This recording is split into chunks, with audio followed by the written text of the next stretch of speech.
ఇంకో మాట చెప్పమంటారా? నిజంగా చెప్తున్నాను, ఒకవేళ నేను మాట్లాడుతున్న మాటలు ఏ మాట అయినా కానీ మీ హృదయాన్ని గుచ్చుకుంటుందనంటే దేవుడు మిమ్మల్ని ప్రేమిస్తున్నాడు. ఇంకా దేవుడు మిమ్మల్ని ప్రేమిస్తున్నాడు కాబట్టే ఈ మాటలు మీ హృదయాన్ని తాకేటట్టుగా చేస్తున్నాడు. ఎందుకు తాకేటట్టుగా చేస్తున్నాడు అనంటే మీ హృదయం మారాలని, మీ మనసు మారాలని. అంతే. అంటే ఏ మాట ఎప్పుడు ఎవరికి తాకుతుందో మీరు వెంటనే అలర్ట్ అయిపోవాలి.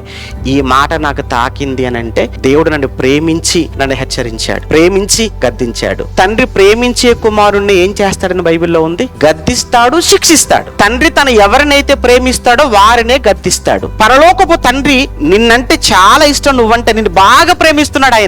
ఆయన ప్రేమిస్తున్నాడు కనుక మరి ఆయన వచ్చి మైకి తీసుకొని చెప్పడు కదా ఇక్కడ. మరి తండ్రి ఎలా గద్దిస్తాడు నిన్ను? సేవకుల ద్వారా, వాక్యం ద్వారానే కదా గద్దిస్తాడు. అంటే ఏ సేవకుడు, నేనే కదా, ఏ దైవజనుడైనా ఏ సేవకుడైనా కానీ మీ ఎదుటి నిలబడి మైక్ ముందు నిలబడి మాట్లాడుతున్నాడంటే ఆ మాట ఏదో ఒక మాట మీ హృదయాన్ని ఎక్కడో ఒక దగ్గర తాకుతుందనంటే మీరు వెంటనే అట్టవలసింది ఏంటంటే పరలోకపు తండ్రి ఎక్కడున్నాడు, ఆయన నేనెక్కడున్నానో నా గురించి ఆలోచించి నాలోని లోపాలు, నాలో ఉన్న తప్పులను ఆయన దిద్దటానికి, సరిచేయటానికి ఇతని ద్వారా నన్ను గద్దించాడు అనంటే నువ్వు రుణపడవలసింది సేవకుడికి కాదు, ఎవరికి? దేవుడికి.